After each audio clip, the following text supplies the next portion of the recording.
we're going to move on. Okay, Francesca, second question, please. Thank you. Hi. Why did Britain fly the Saudi flag at half-mast if the country has such an appalling human rights record? The reason for doing that was that there's a long-standing relationship between the Kingdom of Saudi Arabia and our United Kingdom here, a relationship between our monarchs, a relationship between the governments.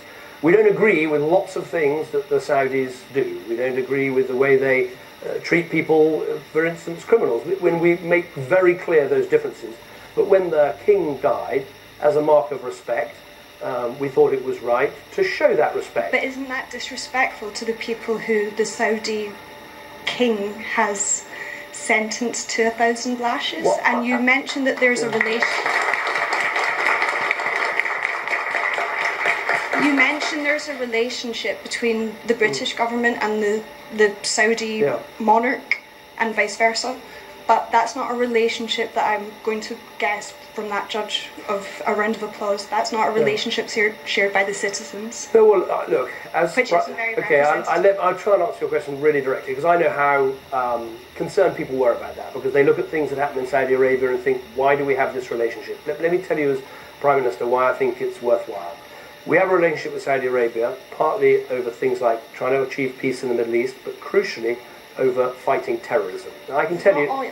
Yeah, please, one point. I promise I'll shut up. You've been listening to politicians all day. But I can tell you one time, since I've been Prime Minister, a piece of information that we've been given by that country has saved potentially hundreds of lives here in Britain. Now, you can be Prime Minister and just say exactly what you think about every regime in the world and make great headlines and give great speeches.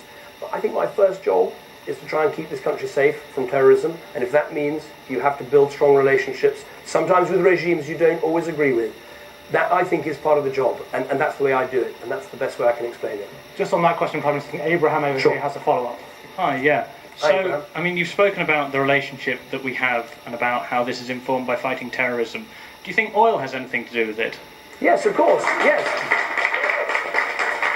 No, I think it's very important to answer that question directly and say, yes, of course, Britain needs to have relationships with countries that we trade with, including those that we buy oil and gas from. We can't make all our own oil and gas here in the UK. We're doing well because we've got North Sea oil. So yes, we do have relationships with these countries, but it's perfectly possible to turn a blind eye to human rights abuses? No, it's not what we do. It's perfectly possible to go to those countries, as I do, and raise human rights abuses with them. Indeed, I would argue, if you have a relationship with them, and you have a way of talking to them, they're more likely to listen to you than if you just cut yourself off. And as I say, it's very easy as Prime Minister to grandstand and make the speeches and say this and say that, but actually you have no influence in the world if you do that. Whereas if you have a relationship, when you think they're making a mistake, you can say that to them, and I think you've got more chance of being listened to.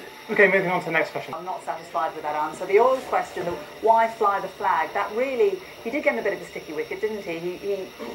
One of the questioners, when he was explaining that the reason that they lowered the flag was justified because Saudi helps in the fight against terrorism and a voice pipes up, or is it because of the oil? I thought that was the question there was absolutely fantastic when he said it's a case of respect, and she said, what about the respect for all the people who've been tortured by this regime, for the Raif Badawi, the blogger who is waiting to be flogged again and part of his sentence of 1,000 lashes? The trouble with that is real politics. There is no answer to that.